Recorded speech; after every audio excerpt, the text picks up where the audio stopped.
Friday morning, let's end the week with a rundown of some financial headlines with money expert Rubina Ahmed-Haq. All right, Rubina, despite rising prices, Canadians are still shopping. Retail sales up for the month of April. Yeah, and it's showing that Canadians are buying household items. So these are the items that usually we scale back on when we are worried about our job futures, worried about the cost of living. So we buy less decor, we buy less things for our home, we buy less extras. And so that spending is still happening. Retail sales came in just over 1% for the month of April. The expectation was 0.2%. And that really does mean that these higher interest rates need to go up further in order to really put some dampening effect on that spending. And that interest rate hike that could come in July could be another 25 basis points, making mortgages more expensive, making any kind of loan more expensive, and hopefully also on the other end, getting spending under control. All right, which is not good news for this next story because we have more evidence that the housing market continues to be tough, particularly for first-time home buyers. The new survey from Royal LePage, Rubina, says that a quarter of first-time home buyers need help to pay their mortgage. Yeah, and this is in big cities like Toronto, Vancouver, Calgary. Many first-time home buyers are relying on family members in order to afford that first piece of real estate. Up to 40% of respondents in some cities said that without the help of mom and dad, they would not be able to get into those homes. Those are other first-time home buyers who don't maybe have access to those funds are downsizing, so picking a smaller home, picking a home in a different area, so really adjusting their expectations. That part of it, I think, is actually a good thing. A lot of people go into the housing market thinking their money is going to go much further than it will. And so adjusting your expectations, managing those expectations is going to really realistically put you in a house that you can afford at least for a 5-10 year period. Okay, turning to the airlines. After bringing low-cost carriers Swoop and Sunwing under its banner, the CEO of WestJet says it will not result in higher fares.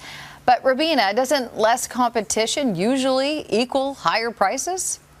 Yeah, so their thinking is that if they bring it all under one banner, then if there is a cancellation or there's a mechanical problem and they can't get one plane off the ground, then they have a fleet of other planes that they can rely on. So they're really just consolidating their efforts so that if you are on a one flight and you can't get on a Swoop flight, and you can't get on it, then they have a WestJet flight that will be available to you. So this remains to be seen. I think major cities like Vancouver, Toronto, and Montreal, Calgary, we're always going to have better pricing because there's just more people who are flying from those cities. It's the smaller regions that will suffer because those are the routes that already don't have much service and they are already very expensive to fly to.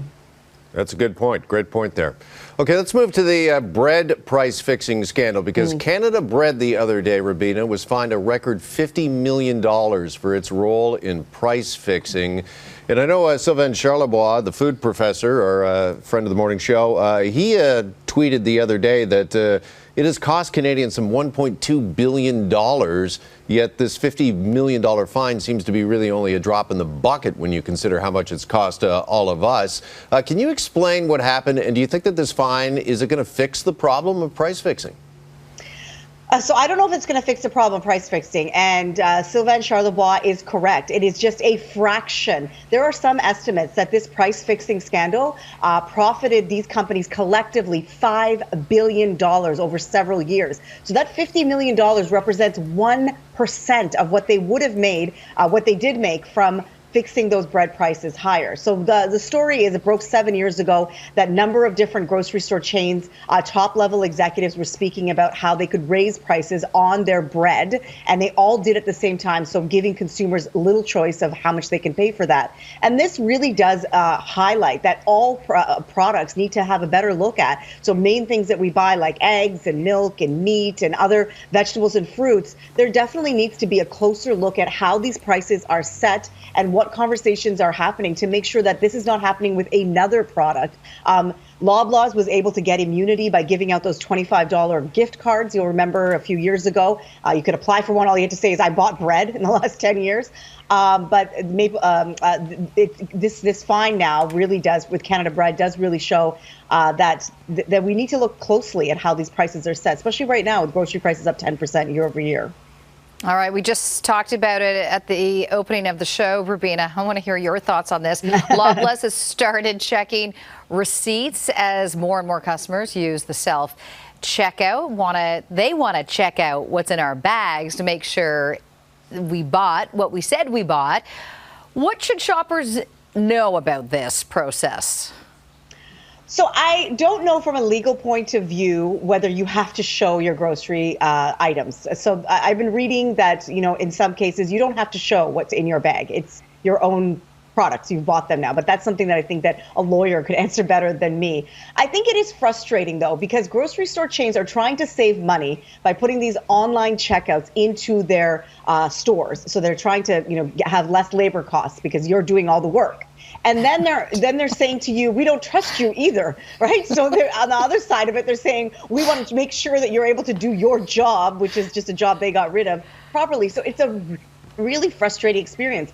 With Costco, when you sign up for the membership, you in the membership, they tell you that they will check your receipts. So you know what you're signing up for.